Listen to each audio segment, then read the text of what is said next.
આમોદનગરમાં શનિવારના રોજ કેટલાક અસામાજિક તત્વોએ આમોદ પોલીસ મથકના 500 મીટરની નજીક જ જાહેરમાં મારામારી કરી આતંક મચાવ્યો। તેમનો વિડીયો પણ સોશિયલ મીડિયામાં વાયરલ થયો હતો।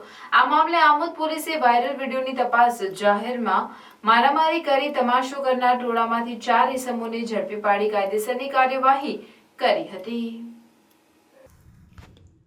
શ્રાવણ માસના છેલ્લા શનિવારે હઠીલા હનુમાનજી મંદિર નાહિયેર ખાતે મેળો ભરાયો, જેમાં આસપાસના ગામના અનેક લોકો ઉમટી પડ્યા। જે મેળામાં બાઇક અથડાવવાથી ખર્ચા પાણી માંગવા બાબતે આમોદનગરમાં પેટ્રોલ પંપના સામે અને આમોદ પોલીસ સ્ટેશનથી માત્ર 500 મીટર નજીક જ કેટલાક અસામાજિક તત્વોએ કોઈપણ પ્રકારનો ડર રાખ્યા વગર છૂટા હાથથી મારામારી કરી હતી અને તેનો વિડીયો પણ વાયરલ થયો હતો। ત્યારબાદ થોડીક જ વારમાં મારનાર ટોળું અને માર ખાનાર લોકો પણ ઘટનાસ્થળ ઉપરથી બાઇકો લઈને ગાયબ થઈ ગયા હતા। જો કે આ ટોળાનો મારામારી કરતો વિડીયો સોશિયલ મીડિયા પર વાયરલ થઈ ગયો છે। જે વિડીયોને આધારે આમોદ પોલીસે અક્ષય કનુ રાઠોડ રહેવાસી બુવા, જય સુરજ રાઠોડ રહેવાસી બુવા, વિજય મગન વાઘેલા રહેવાસી બુવા તથા વિશ્વાસ ખોડાભાઈ વસાવા રહેવાસી આમોદની અટકાયત કરી કાયદેસરની કાર્યવાહી હાથ ધરી હતી।